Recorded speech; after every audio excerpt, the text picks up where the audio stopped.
This is Greg Strange at the Institute of Directors with reaction to Alistair Darling's budget. And with me is Richard Barron, who's head of taxation here at the IOD, to look at the tax implications of Mr. Darling's announcements. Richard, it's a bit of a mixed bag, isn't it?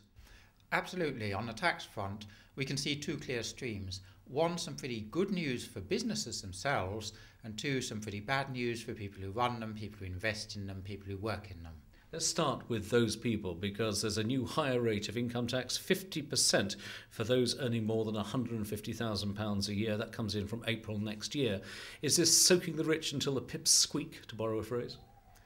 I don't suppose that their pips will squeak disastrously, but it's certainly sending the wrong signals. When this proposed new rate was announced back in November, they said 45%. And we said at the time, this is on a slippery slope to a high-tax Britain.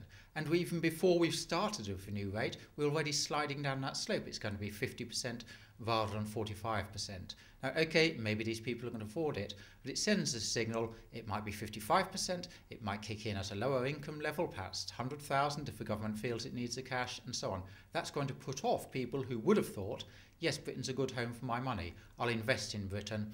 I'll spend money there. I'll maybe move to Britain, bring my wealth there. It's sending all the wrong signals. So there's a dampener on enterprise, and at the same time, the tax relief on pensions, that's going to be reduced for people on more than £150,000 a year. Again, it won't affect many people, but it's a peculiar signal, isn't it?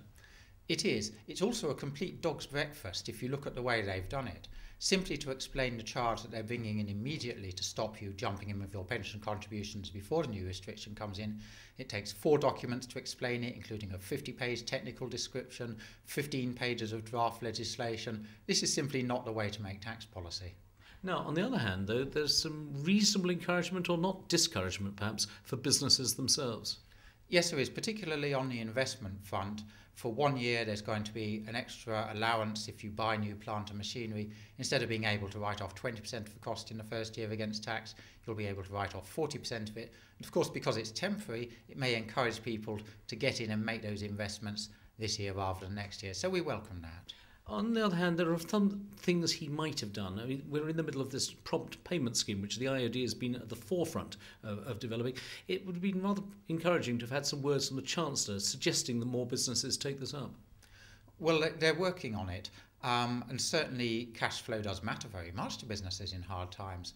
One thing where he was very positive, and we're very pleased that he was, is with this new scheme that makes it easier for you to agree time to pay your tax if you don't have the money immediately. The government's been promoting it since November. They're promoting it again, and that, I think, should help with businesses who are in genuine cash flow difficulties.